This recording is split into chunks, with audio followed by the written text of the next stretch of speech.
নমস্কার বন্ধুরা, আজ আমরা কথা বলবো এমন একটা সিনেমা নিয়ে যেটা দেখার পর থিয়েটারের বাইরে বেরিয়ে মানুষ একটাই কথা বলছে, এটা শুধু সিনেমা না, এটা একটা এক্সপিরিয়েন্স। হিন্দি ইন্ডাস্ট্রির বহু প্রতীক্ষিত মেগা ব্লকবাস্টার ধুরন্ধর 2 রিভেঞ্জ অবশেষে চলে এসেছে। ধুরন্ধর 2 এই নামটাই এখন trending, public reaction, full on energy. এই সিনেমার সবচেয়ে বড় শক্তি হচ্ছে ন্যারেটিভ বিল্ডিং। প্রথম পার্ট যেখানে শেষ হয়েছিল ঠিক সেখান থেকেই গল্পটা আবার শুরু হয়। লিয়ারির অন্ধকার দুনিয়ার এখন নতুন খেলা। এসপি আসলাম চৌধুরী কি পারবে গ্যাংস্টারদের শেষ করতে? আর হামজা, সে কি সত্যি নিজের সাম্রাজ্য গড়ে তুলতে পারবে নাকি দেশের জন্য ডাবল গাম খেলছে? এইসব প্রশ্নের উত্তর লুকিয়ে আছে 3 ঘন্টা 39 মিনিটের এই সিনেমায়। ডিরেক্টর আদিত্য ধার এমনভাবে গল্পটা সাজিয়েছেন যেখানে প্রথম কয়েক মিনিটেই আপনি ঢুকে পড়বেন এক স্পাই ওয়ার্ল্ডে। সিনেমাটা মোট 7খানা চ্যাপ্টারে ভাগ করা হয়েছে এবং প্রথম চ্যাপ্টার থেকে শুরু হয় তীব্র উত্তেজনা। একজন স্পাই কিভাবে তৈরি হয় আর তৈরি হওয়ার পর সে আসলে কি করে, এই 2 প্রশ্নের উত্তরেই ধীরে ধীরে করে যায় সিনেমার প্রতিটি লেয়ার। কারণ সিনেমায় হামজার ক্যারেক্টারের একটা ব্যাক স্টোরি দেখানো হয়েছে। আর এই সিনেমার যদি রিভিউ এক লাইনে বলে থাকি, মুভিটা দেখলে আপনি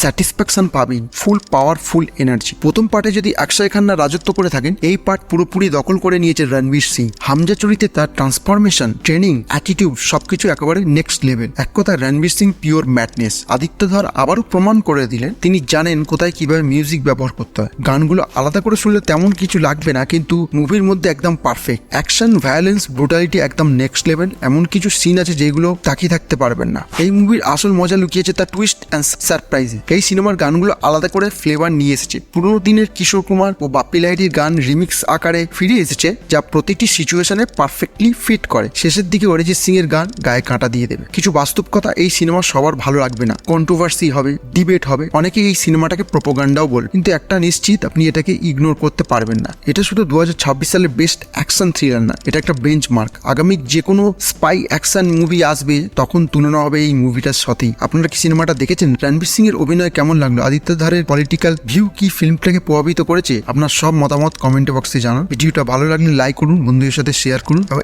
এই ধরনের আরো মুভি রিভিউর জন্য চ্যানেলটি সাবস্ক্রাইব করবেন।